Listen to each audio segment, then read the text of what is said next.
Right now at Sprint, you can lease the Samsung Galaxy S9 for just $5 a month with a Sprint Flex lease. Galaxy S9 is an incredible phone. It takes super slow-mo video and instantly translates foreign language signs, menus, maps, and more. Lease your Galaxy S9 for just $5 a month today. Visit a Sprint store, sprint.com, or call 800-SPRINT-1. Phone $5 per month after $28 per month credit. Apply within 2 bills. If you cancel early, remaining balance due. Requires new line and 18-month lease. Excludes tax, subject to credit, $30 activation fee, and restrictions apply.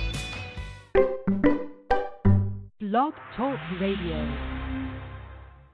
Welcome to Voices for Change 2.0, the only podcast that focuses on mental health while mixing in movies, music, books, sports, and pop culture. Here are your hosts, Rebecca and Joe Lombardo.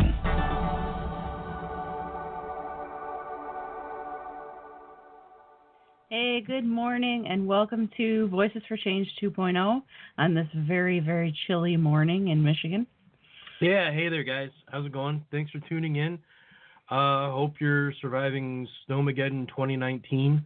Wherever you are. Wherever you are, depending on what kind of weather you've got. Yeah. For us, here in lovely Michigan, we're getting dumped on. We're getting a bunch of snow. So I do not look forward to having to go outside later to do, well, anything. Really? Yeah. Well, we're not planning anything. So. Yeah. I'm not what you'd call outdoorsy.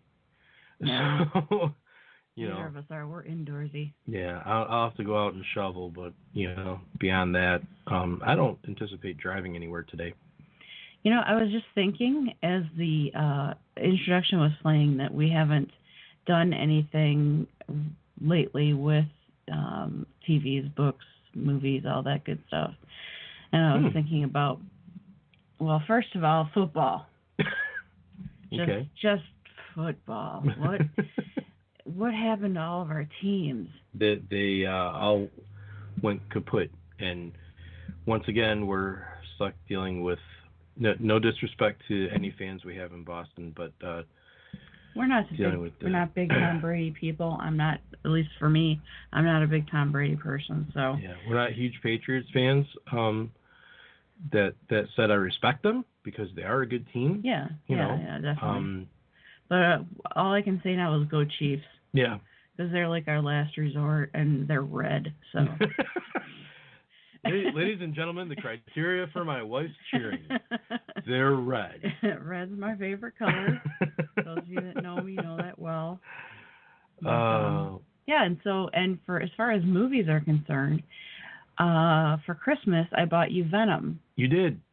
And I was not all that pumped about watching that movie. I'm going to be honest with you. I really only bought it just for you, and I watched it just for you. And it started off a tiny bit slow. I remember thinking, oh, this is kind of slow, and then it got into it, and you can't beat Tom Hardy. Everything he does is really, really well done. Yeah. And I can't get over that movie. It was so entertaining. Yeah, it really was, and I know it didn't have the fanfare that they were hoping for when it was in the theaters, but it was a lot of fun. It was a great ride. Totally enjoyed it. Like the little Marvel things here and there that popped up. Mm-hmm. Stan Lee's last cameo too. No. No? His last cameo is probably going to be in Spider-Man Far From Home. Oh, he's still got a way to go for that then. Yeah, they shot some stuff before he passed. God rest his soul. And so he's going to have a cameo in Captain Marvel. He's going to have a cameo in Avengers Endgame, and I believe he's going to have a cameo in Spider-Man Far From Home, if I remember reading that correctly. Not to mention, the trailer for Far From Home hit this week, and I'm a huge Spider-Man fan. I always have been, and I got really excited watching it. So I think that movie's going to be good. I'm still trying to get used to that kid.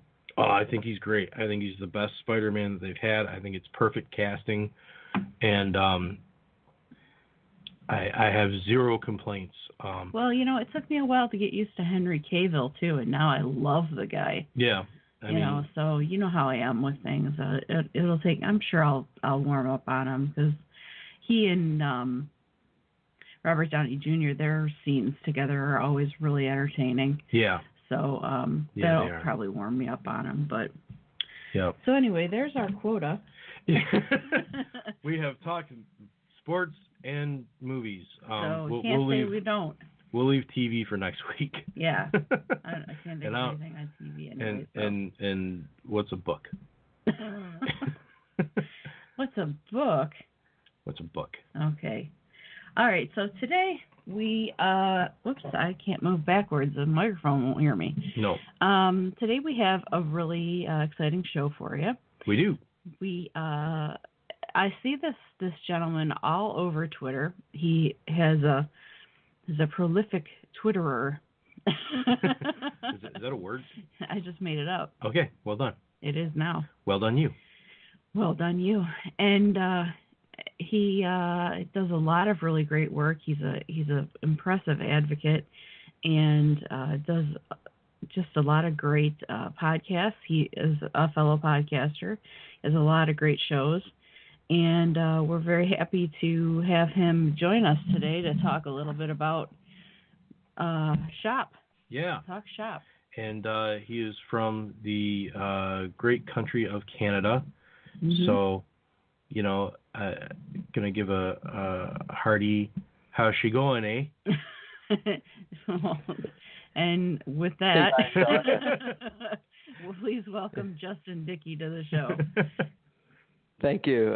You got me a little excited off the top. We started talking movies and music, books, sports, pop culture, whatever it was you said off the top. And then I thought maybe we were going to go down that rabbit hole for a bit. But anyways, and on football, I don't know a lot about American football, but I actually worked for a Canadian Football League team this past season. So I could talk shop if you're into the Canadian Football League. That's really cool. Yeah, that is cool. We aren't.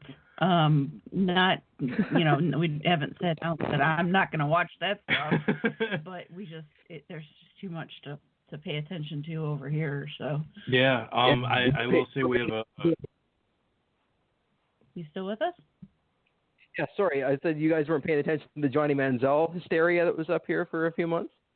No, we had our own down here. Yeah, we were pretty over him. Yeah, we got burned out hearing about Johnny football. Yeah, he was actually with our team to start the season, so we ended up trading him. Oh, no kidding. That's funny. What's the team? Andrew. We have a friend, Andrea. She is really into. Starts with an R. Gosh. She's a team? Yeah. I think the team starts with the name. Starts with an R. I thought it was Saskatchewan. There's Saskatchewan Rough Riders. That's them. There you go. That's the one. Yeah, she posts about them all the time. So. And I was like, that's cool. I don't know what you're talking about. It's pretty cool. Yeah. Vince McMahon is going to bring back his football league, so maybe that'll bridge the gap. Yeah. That's crazy. Yeah, we'll see. Yeah. So. It didn't do so well the first time around, but I liked it. I watched it. She did. It was painful to watch a little bit. Yeah. But so anyway, Justin, are you getting dumped on with any of the snow that they've been talking about over here? Or it's probably like dry as a bone where you're at, ain't it? No, actually, it's not dry as a bone.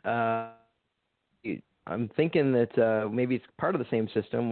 There's starting some snow to come down now, and I'm thinking that it's supposed to hit this afternoon a little harder. It's supposed to get like 20, which is maybe you don't know what a centimeter is. I'm not sure. Okay. Well, What can you do? Yeah, it's weather. Yeah. I usually like a little bit of the white stuff around Christmas, and that's always kind of a disappointment to me when we don't get any. And now just on this random day in January, we're getting a bunch of snow. So what can you do? Yay, winter. All right, so let's get started. Unless you have any questions for us, we're going to jump right in. Go. All righty. Cool. So our first question that we ask all of our guests is, where does your mental health journey begin? Yeah, that's an excellent question. And upon reflection over the past year or so of really hitting the lowest points of my depression is I think it started in childhood. It's really hard to place it, but I was diagnosed with it's escaping me now, mono in elementary school, and I missed a lot of time with that. And then when I started to integrate myself back into school, because I missed like a month of school or something with mono, I seemed to have real difficulty with it. And then there was kind of we had to adjust and create a plan. I was sort of slowly reintegrated back into school, and I remember just having a really hard time with it. And upon reflection many years later, we thought it was kind of lingering effects of mono, like just being really tired all the time and that sort of thing. But upon reflection, I think it's more so that I had missed out on a lot of social stuff, and then kind of lost a piece of that school year, and that was kind of the start of depression, I think. And that whole kind of thing kind of lingered with me through to today, basically. And so it kind of started there. And then when I got to university, it hit me really hard. Trying to reintegrate with a whole new social circle was really difficult. And then like the pressures of that come with university from the academic side were a lot to take on. And I really struggled through that. And I hit a real low point about 10 years ago or so. And really was kind of get suicidal and that sort of thing, and worked through it. I saw a psychologist through the school, and kind of worked through a lot of that stuff. Tried medication, but got off of it, and just tried to push through, and didn't really address it the right way. I had a few points with the psychologist, and kind of just, I guess, pushed through, figured it out, started to feel a little better, and just moved on. But nothing really ever went away. Like I've always kind of had a low mood, up and down, comes and goes, that sort of thing. But about a year and a half ago, or probably goes back further than that, probably almost 2 years ago now, I was not doing well with my job, and that's been a theme in my professional career, where I'll move into a new role, and then it's good for a while, and then I just kind of tailspin, and I blame it. Yeah. I blame it on the job, and then I just jump to another job, and there's an initial high, but then I kind of go back to the same place. That sounds so familiar. Yeah, and that's what I've discovered talking to a lot of other people, that and you put so much time and effort into your career. Like your career, when someone asks you, first, a lot of times you meet somebody, so what do you do? It defines you as a person.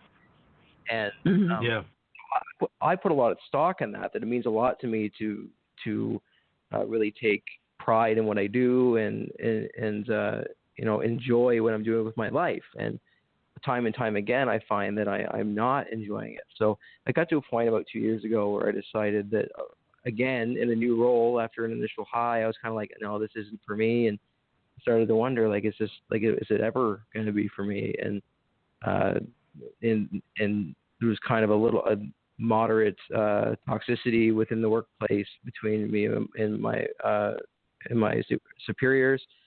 And it just kind of snowballed, and it all came to a head kind of one night. I was probably a year into that job, and my wife was off on a work trip, and we were talking on the phone, and I was saying that I think I got to quit my job, and I don't know how much more I can take of this. And she said, well, you can't, like, we need the money, that sort of thing, like, obviously.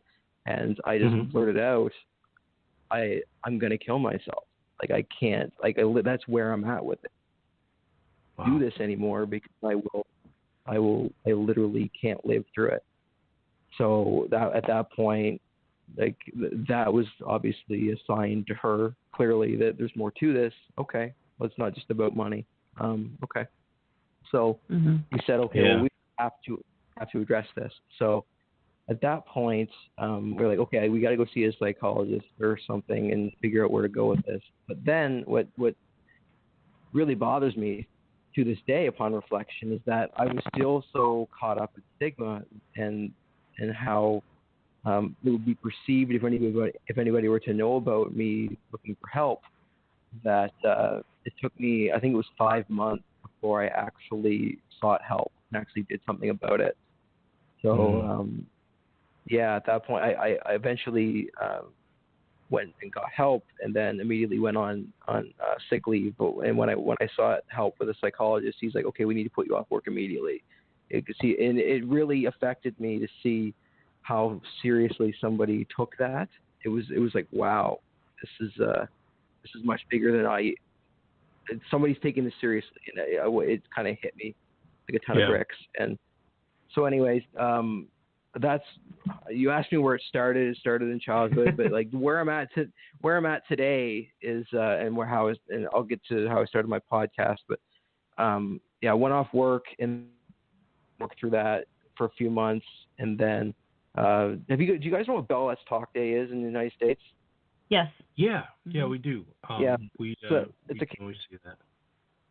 Yeah, it's a campaign in Canada that promotes talking about mental health. And last year, January 31st, I decided I got to tell people. It's eating me up. Like, I'm not getting better. I just keep this to myself. I kept it from my family, besides my wife, from like my extended family for months.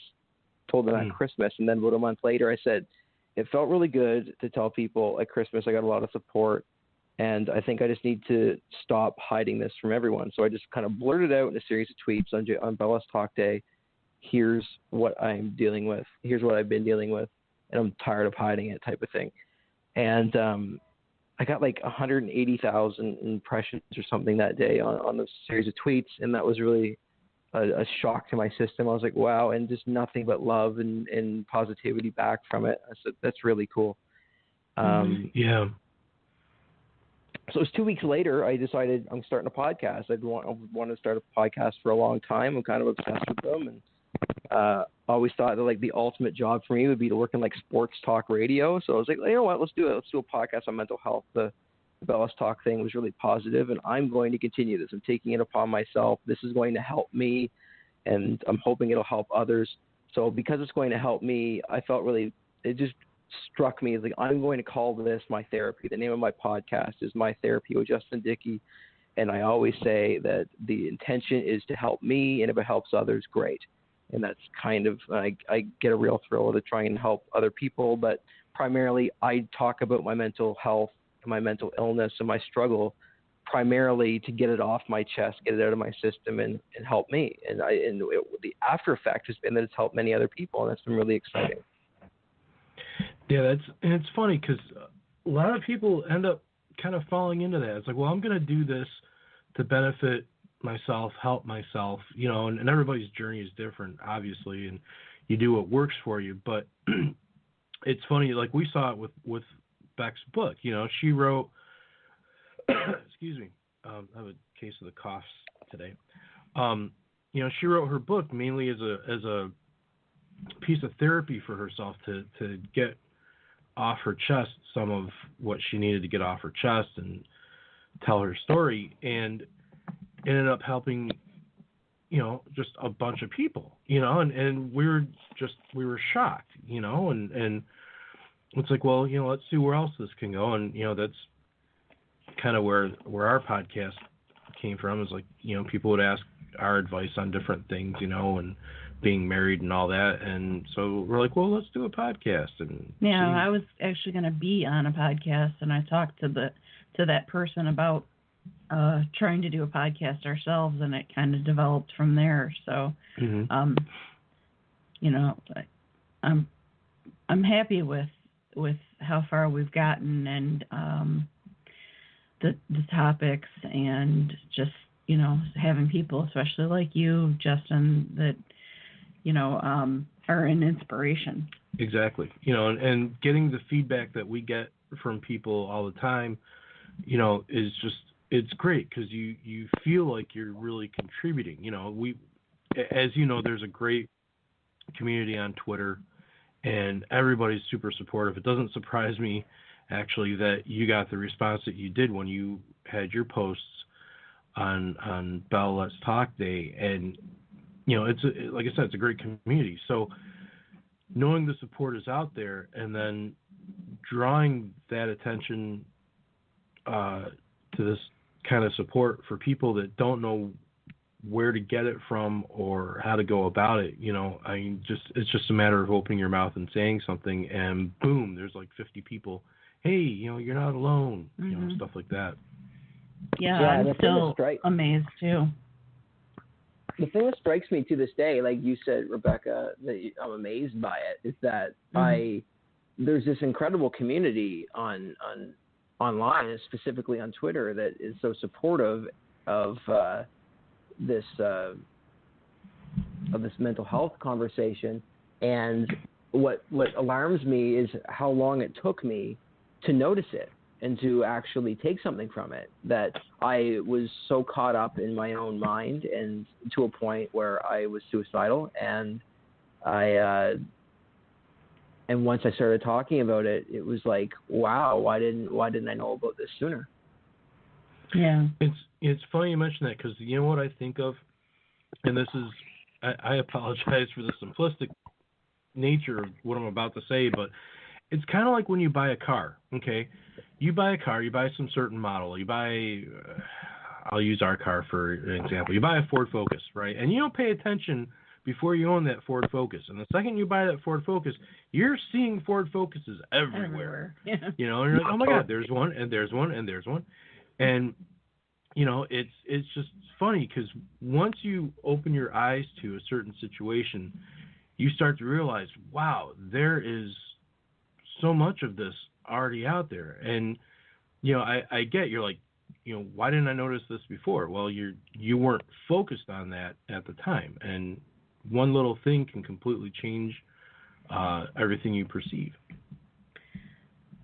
Justin, was there a history of mental illness in your family, or were you the first one that was diagnosed? I would say yes, somewhat. I know for a fact that my mom has been through her own difficulties with depression, and actually it's funny that since I've started speaking outwardly about it, one of my grandmothers on the other side of my family actually said to me, I dealt with this stuff too. Like when I was younger, when I was kind of your age and just starting to have kids and that sort of thing. And it was alarming to me. It was nice that she was willing to share that, but it was alarming to me that it took me going through such depths of depression and actually starting to talk about it before my own flesh and blood was like acknowledged that was involved. Yeah. Yeah. Well, and again, I think that comes down to, the decades of stigma that's out there. People, especially of that generation, were like, oh, you don't talk about mental health. You don't talk about the troubles you're going through. You suck it up and you get through it. It's a different time for us where we're lucky that it's becoming not only acceptable but encouraged to talk about what you're going through.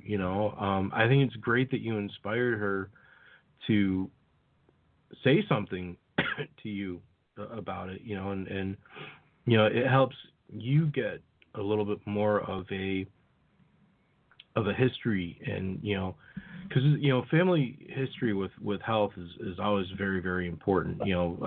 Mental health, physical health, everything, and knowing what's come before, you can kind of mentally prepare yourself for what could possibly happen in the future.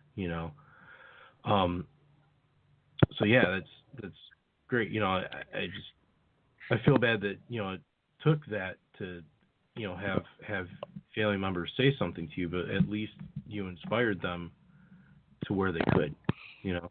Yeah, and that's part of it. It's just nice that, okay, well, we've actually had the conversation now and it's out there, and she gave me permission to talk about that on my own podcast, and obviously to say it now, and all of that helps. Every single person that decides that they're going to share that story, and every time that happens, that reduces stigma, I believe. Mm-hmm. I agree. Well, with that, we've got to take a quick break. So we will catch you on the other side of Blake MacGyver, It Gets Better.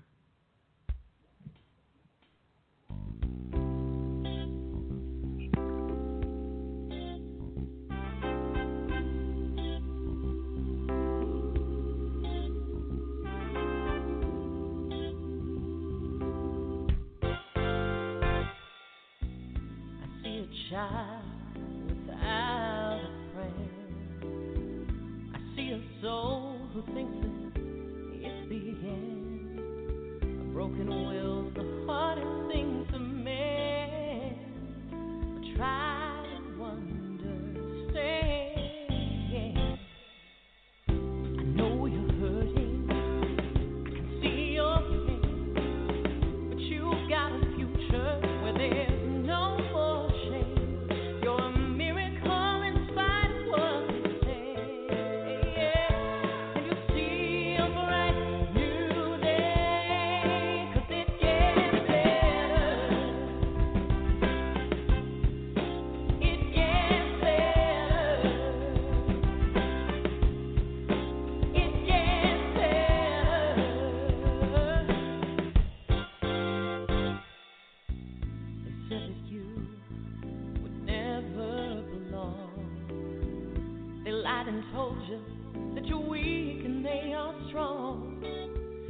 That loaded metal in your hand, but I can help you understand.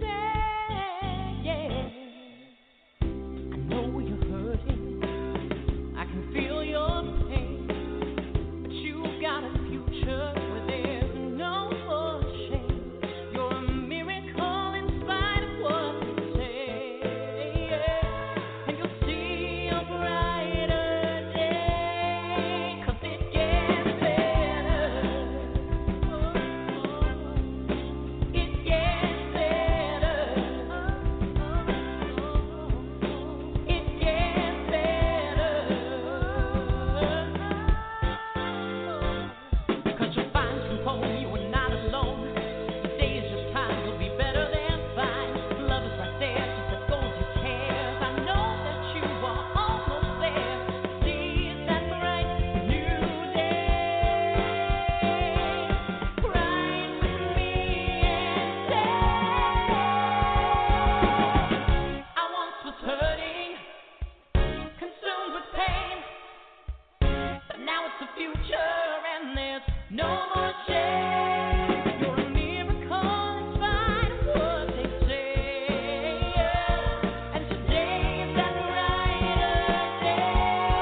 Hey, welcome back to Voices for Change 2.0. I'm Joe. She's Rebecca. And on the line, we're talking to the wonderful, lovely, and talented Justin Dickie. I thought we talked about that. You know what? I'm going to keep saying it because I enjoy the hell out of saying it. So. Oh, my word. So it's all very flattering. Lovely and talented works for women, but I don't know. Maybe I'm just... Have you seen Justin? He's a very attractive man. I did all the promo for the show. I know what he looks like. Yeah, well, okay then. I can How do objective. you feel, Justin, about being called lovely and talented? Oh, I'm over the moon right now. I'm giddy. I'm excited. It's gonna make my day. See? You're pulling my leg. No, like genuinely, like it feels good. All right. I made our guest feel good about himself. All right. Okay, Yes, so dear. don't question my methods. I know what I know. I can objectively say he is an attractive man, and he's. You feel secure enough in your manhood to talk openly about. You know what? Justin look. I do. I sincerely. I think he's a wonderful person. I am honored that we're talking to him today, and he is lovely and talented. he is lovely and talented. All right, ask him a question. All right, so Justin, being that you're feeling all lovely and talented, could you please describe your depression at its worst? Cool. Okay. Just drop a bomb on me like that, eh? Things were light. We're having fun. Let's get to the worst of it right now. Yeah. Let's crush your whole feeling right now.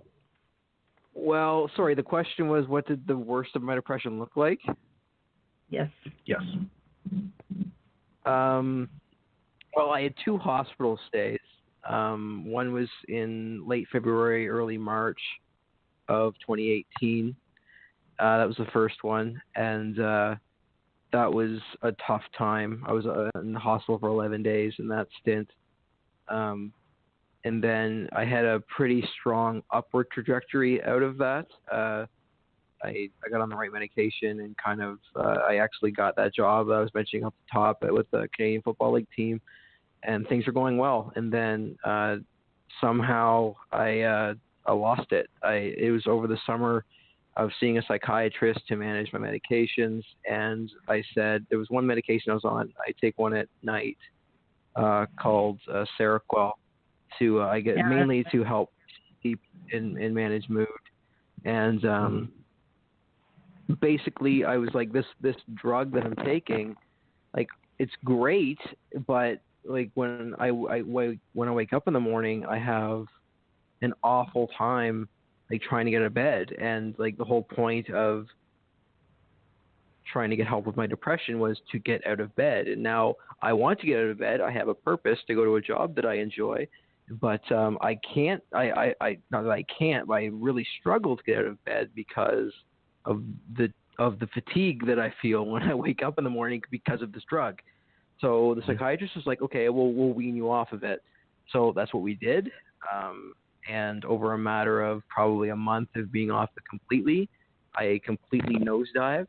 And it got to a point where for the first time in my life, I sort of, I guess I would call it, it wasn't, I feel like overdose is a strong word, but I used some anti-anxiety medication that I had on a as-needed basis, and I dumped a bunch of them down my throat on consecutive nights to try to numb myself. And my wife took notice after the second night. The next morning, I couldn't get out of bed, and I was like slurring my speech, and I was incoherent. And then she said, "Okay, we got to go to the doctor." I went to the doctor, then back to the hospital, and that was really that's probably the lowest I've ever gotten, because that was just really, like, I never really, that was really the first real attempt on my life, if you call it that, because I don't think I took nearly enough drugs to get to that point. But that's kind of the theme that I was going for, because I remember my mentality being that wake up, oh well, and that I spent another week or so in the hospital at that point, and got back on the Seroquel, got on a different kind of Seroquel, slow release, that's intended to be a little more gentle.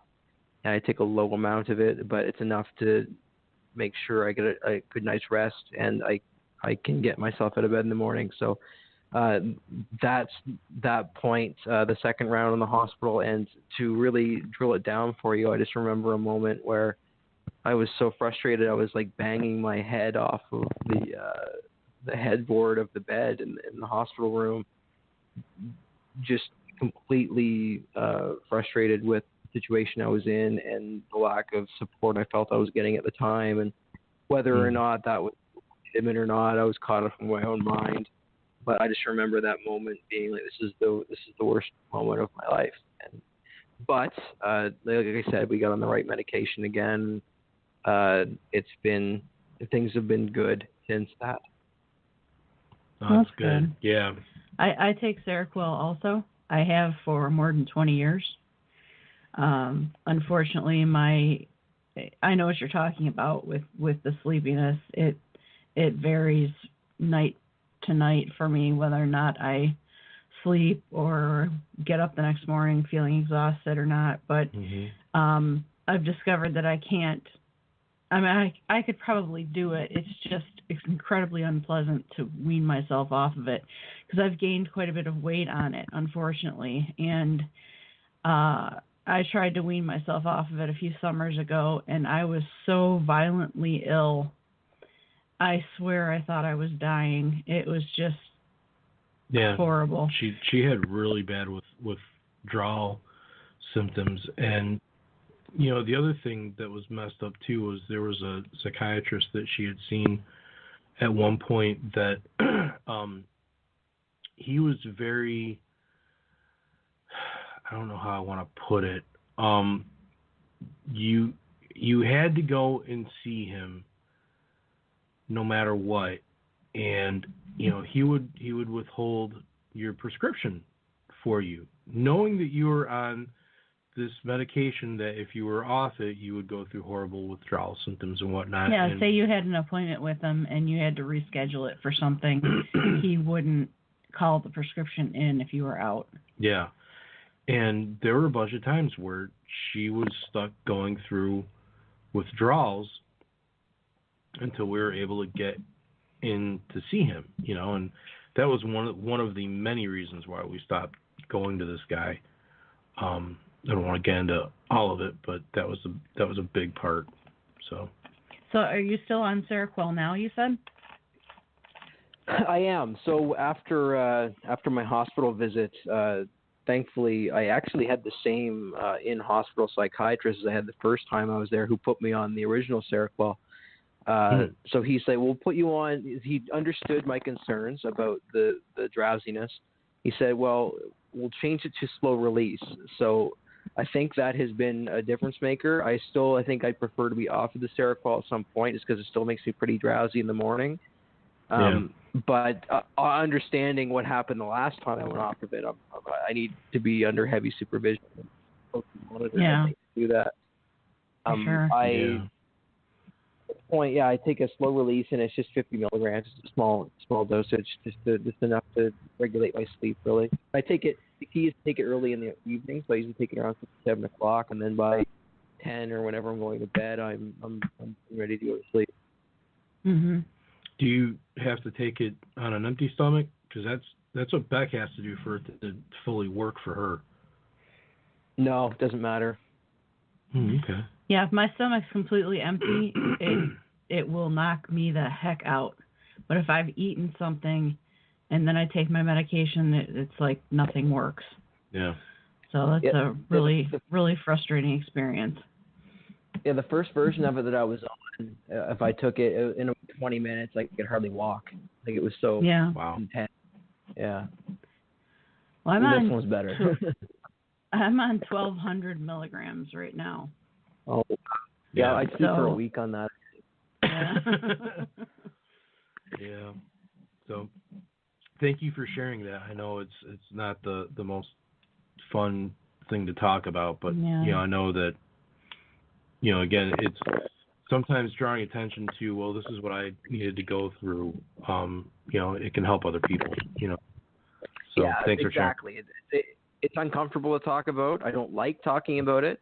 I have reservations over, who's going to hear it and how they take that information. But In my opinion, it's much more important that somebody that's struggling listening to this has heard, oh, wow, that's a pretty dark place to be in, and that guy's doing pretty good right now. So maybe there's hope for me. And that's the point that I'm coming from. Exactly. Yeah, that's the same thing with us. And just out of curiosity, this is for my own benefit.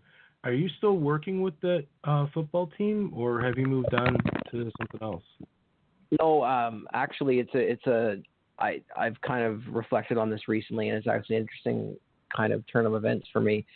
So, no, short answer is I'm not with the football team anymore. I was on a contract for the season.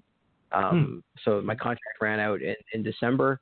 But how I'm going to position this is last October 2018, I went to a psychologist because I was suicidal and didn't want to live anymore with my life, and was completely distraught and just in a really dark place. I went from that to being off work for 6 months from the employer I was previously with, or who I was with at the time. In May, I had an opportunity to work with a former manager that I worked with in another position, the best manager I'd ever had in my life. Also an opportunity to get back into working in professional sports. I've actually worked for a couple of other professional sports teams previously. It was just a really good fit. I knew what I was getting myself into. I didn't know what I was getting myself into working in football because I don't know hardly a damn thing about football. Or I didn't at the time. I do now. Yeah. I figured out on the fly. But that opportunity to be in a really comfortable situation with the manager I had before who knew everything I was going through and supported me 100%. That was a really unique situation, and that was just the perfect situation that I needed at the time. And even through a bit of a relapse I had in September, again, he was supportive of the whole thing, worked through it, and then I was back to work, and maybe not the healthiest thing at the time, but I pushed through it, and it's worked out. But what's really cool is that my contract was due to end on the 7th of December, and on the 6th of December, I got an email from a former who happened to work at the Canadian Mental Health Association Ontario division, so the provincial chapter of the Canadian Mental Health Association, just asking what I was up to, and they might have an opportunity for me. And then that led to a conversation on the 7th, which led to the job offer, and I'm working for the Canadian Mental Health Association now. That's awesome. Yeah, it's great. So that's cool. I put that into a little package, is that I went from the lowest point in my life a year and a half ago to that I'm doing exactly what I want to do with my life now. Again, for anybody that's struggling and there's no hope, well, I mean, I was in that place a year and a half ago, and now I think what I'm doing is pretty cool. Yeah, well, congratulations. Yeah, absolutely. That's awesome. Oh, what is it? Well done, you. Well done, you. Yeah. Have you heard that before? That expression? I have not. Yeah, it's British.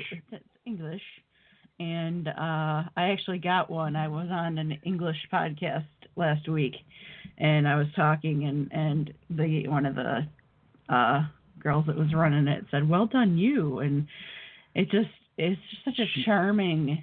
Yeah, she got all giddy about it. Yeah, I got a well done you. I got so excited. I got a well done you. Not all giddy. I was over the lovely and talented comment. Okay. Well, let's change things up a little bit and talk a little bit about your podcast. Yeah, we didn't actually get to go over where people can find it to listen to you.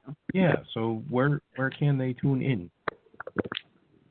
Again, My Therapy with Justin Dickie. It's hosted on SoundCloud. If you're not a big podcast listener, but you need an easy place to find it, go get it on SoundCloud. If you are in a podcast, I think you can get it pretty well wherever you get podcasts. I don't think it's on Spotify, but you can get it mostly anywhere else, I think. And if you can't, let me know, and I can help you find it. I'm easily accessible on Twitter at JDICKIE.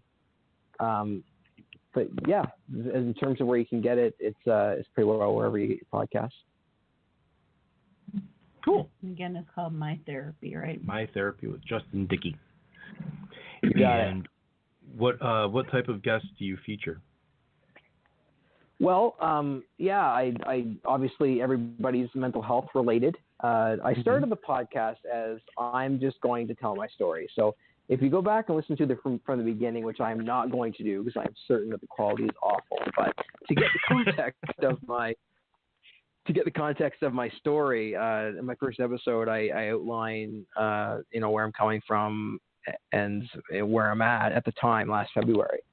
And basically what I really think is unique about my podcast is that I'm telling my mental health story in real time. So I go from here's the situation I'm at right now. I touch on some on this next episode to talk about kind of check in with professionals, and I talk about myths and misconceptions. And then I end up being hospitalized a couple weeks into doing the podcast. So then I talk about that. Wow. And more recently, from time to time, I do check in on how I'm doing. I don't do that enough, but especially recently. But I try to make a conscious effort to do that, to have a check-in every once in a while. But I've really gotten into the interviews, and I love interviewing people and hearing their stories, and that's been a lot. That's been therapy for me, just to hear other people's perspectives and to know that I'm not alone in my difficulties. But some of my more quote-unquote famous guests, I guess, would be, are you guys familiar with Michael Landsberg? Yep. Oh, yeah. Yeah, so he's a Canadian media personality and also the founder of the Sick Nut Week campaign. So he's really well known up here in the sports field because he's a sports broadcaster for many years. So I had him on there. He's kind of my first big name interview. I've spoken to Clint and Joni Malarchuk. If you know, I don't know if you know who they are. Clint is a former professional hockey league goaltender, National Hockey League goaltender, sorry, and he's had his own difficulties with depression, anxiety, OCD, PTSD. Are you guys familiar with Clint? No, we're not actually. So, which is surprising Clint, because we actually like hockey. Clint played for the Buffalo Sabres in the 80s, and you might recognize what I'm talking about when I say that he had his throat slit on the ice and almost bled to death on the ice. That's him. That's Clint. Yeah, So, I've heard. Okay. And then I think it was about 10 years ago, he made an attempt on his life. He shot himself in the head and survived. And he is an amazing human being. And now he's dedicated his life to being an advocate about mental health, and he's been through it all. His story is fascinating. He's got his own book out. It's called A Matter of Inches in the United States. And he's just a fascinating individual. And his wife was on the podcast later to talk about her perspective as a caregiver, and that was equally as fascinating. She's an incredible human being. Who else? Other big names. We had Brent Sopel's another NHL player who I had on the podcast recently. Yeah, that name sounds. Other than that, I do like to talk to other podcasters. I'm a podcast geek, and we usually end up geeking out about podcasts. So I'd love to have you guys on some. But I've talked to Jamie Dew. He does a podcast called The Show of Strength. Julie Trites does a podcast called A Mind of Her Own. It's from a woman's perspective. I was on there. Yeah, she's incredible as well. And Terry McGuire from Giving Voice to Depression is another podcast, and that was a really cool conversation as well. And just essentially, I just love to get all these different perspectives from various people who've dealt with their own mental health issues. And I'm a big hockey fan, so I've talked to some other hockey players. We've had a professional hockey goaltender based in Germany called Ben Meisner was on, and then a former Ontario Hockey League junior player who was drafted by the Dallas Stars named Aaron Snow came on and told his story of battling mental illness and addiction through junior hockey.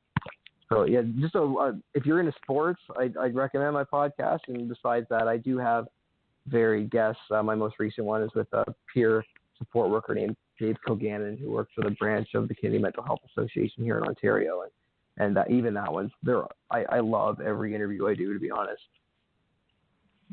That's cool. Definitely cool. Yeah. We can agree with that. Whatever preconceived notions we may have about what our guests may talk about or how they may answer questions, it's always different. Mm-hmm. Once we get on the air with the person, and it always seems to turn out great. There have been times where maybe one of us said, afterwards, oh, that was kind of a dumb thing we said, but other than that, I can't say that we've ever had a bad guest that just didn't go with the flow. Yeah. It's always been good. A great guest that we had, and I was actually thinking about this guy the other day, was, are you familiar with Mauro Ranallo? Yes. Yeah. We talked to Mauro a few months back, and just incredible guy, really passionate about, mental health and everything, and just an incredible broadcaster. And that was a highlight for me personally, was getting to talk to him, because the guy is just fascinating, Yeah. If you haven't checked out his documentary, you really should. It's really eye-opening. Yeah, it was on Showtime. Bipolar rock and roller. That's right. Thank you, honey. Yeah, bipolar rock and roller, and it was just, it's worth a watch. We found out so much about him, and just a great guy. What I really enjoy is, sorry, go ahead, Joe. No, go ahead.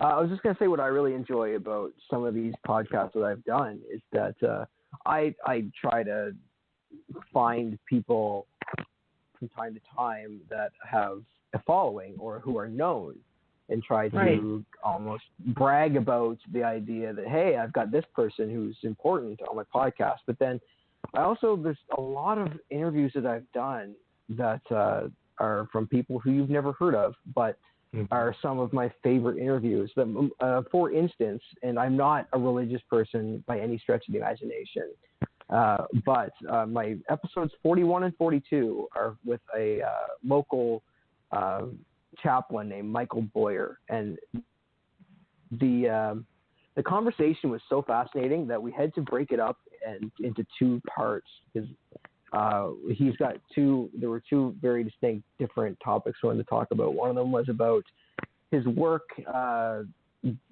helping sex trade workers in the Hamilton, Ontario area, and his social enterprise that he started called 541 Eatery and Exchange, which is a restaurant in Hamilton that where people can basically they donate a few bucks, and then for every $1 they put a button into a jar, and then if a homeless person or a sex trade worker or somebody that needs it comes in, they can use a button out of the jar to get food.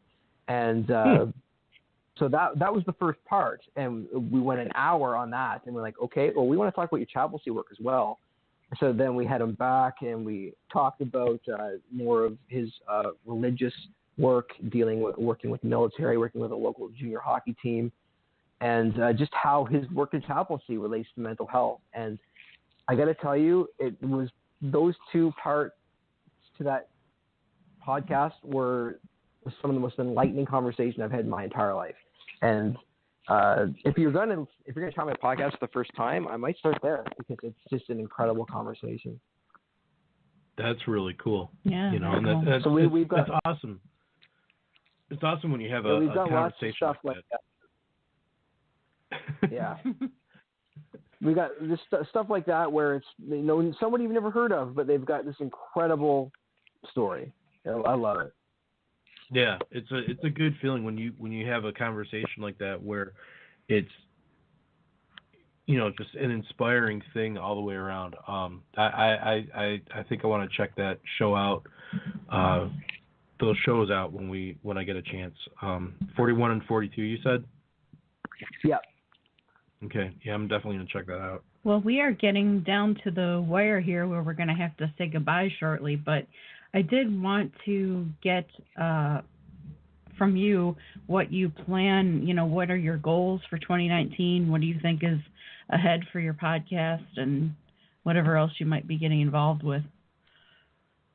Well, the podcast has a relatively small following, I would say, at this point, much smaller than yours, but I hope, looking at the numbers for 2018, I hope maybe we double them in 2019. I'm not going to get too caught up in it. But my goal with the podcast is, first and foremost, as I said off the top, was to help me.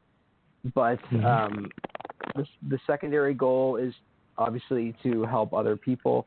And what I want to do is to continue to put out content that I would have found useful when I was in my most depressive state. So that's where I come from with everyone that I do. That's kind of my motivation behind everyone that I do, is that if I'm struggling and I don't know if I want to see tomorrow, will this podcast make me think maybe I should try again? And so that's my goal for 2019, is continue to put out content that I would want to listen to if I was thinking I was on my last day. That's a good goal to have. Yeah, definitely. Yeah, that's awesome. Hey, Justin, where can people find you on social media if they want to reach out and talk to you, or maybe even be a guest on the show, stuff like that? Yeah, you get me on Twitter. Again, it's at JDICKIE. My DMs are open. If you want to send me a tweet, it's not a DM, I'll get back to you. I get back to everybody. Happy to have a conversation on this topic with anyone and everyone. And if you don't have Twitter, I'll take messages on Facebook Messenger. And in terms of the podcast, I don't have a website. I do everything through my own Twitter account and through my Facebook. So if you want to check out the podcast, Google My Therapy with Justin Dickie. You can get it on SoundCloud. It's on iTunes. It's on Google Play Music and just whatever else you get your podcasts. Sweet. Okay. That's awesome. Well, that sounds great. And, we're really grateful for you for taking the time out of your morning to come on the show with us. Yeah, absolutely. Thanks for spending an hour with us. We very much appreciate it. And it's been great talking to you. Do you have anything you want to ask us before we go? Yeah. No, I'm honored that you guys thought enough in here. I saw Rebecca put out a call for kind of last minute guests last week, or it was a week or two ago, and I was like, hey, sure, I'll ask. I don't expect I'm going to get a response, but then she said, yeah, we'll have you on. I was like, whoa, okay. So that means a lot. It means a lot that you would think enough of me to kind of say, you know what, yeah, I'll throw him into the mix on this. So I know you've had some big time guests before, and I'm anything but that, and it means a lot that you give me this platform to share my story. Absolutely. Yeah. Absolutely. We're really glad that, like I said, we're really glad that you were able to come on, and that it's been hopefully a positive experience for you. Yeah. It has. All righty. Well, we are we're gonna be tongue-tied. That's what we're gonna do. That's easy for you to say. I don't think I could say that. Yeah, probably not. Yeah. Justin, we're gonna have you stay on the line, and we'll get you back in just a minute here. But here is Damian Escobar with Awaken. Have a great week, everybody.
Right now at Sprint, you can lease the Samsung Galaxy S9 for just $5 a month with a Sprint Flex lease. Galaxy S9 is an incredible phone. It takes super slow-mo video and instantly translates foreign language signs, menus, maps, and more. Lease your Galaxy S9 for just $5 a month today.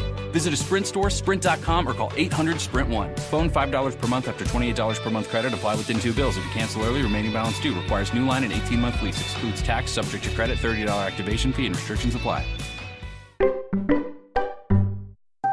Right now at Sprint, you can lease the Samsung Galaxy S9 for just $5 a month with a Sprint Flex lease. Galaxy S9 is an incredible phone. It takes super slow-mo video and instantly translates foreign language signs, menus, maps, and more. Lease your Galaxy S9 for just $5 a month today. Visit a Sprint store, sprint.com, or call 800-SPRINT-1. Phone $5 per month after $28 per month credit. Apply within 2 bills. If you cancel early, remaining balance due. Requires new line and 18-month lease. Excludes tax, subject to credit, $30 activation fee, and restrictions apply.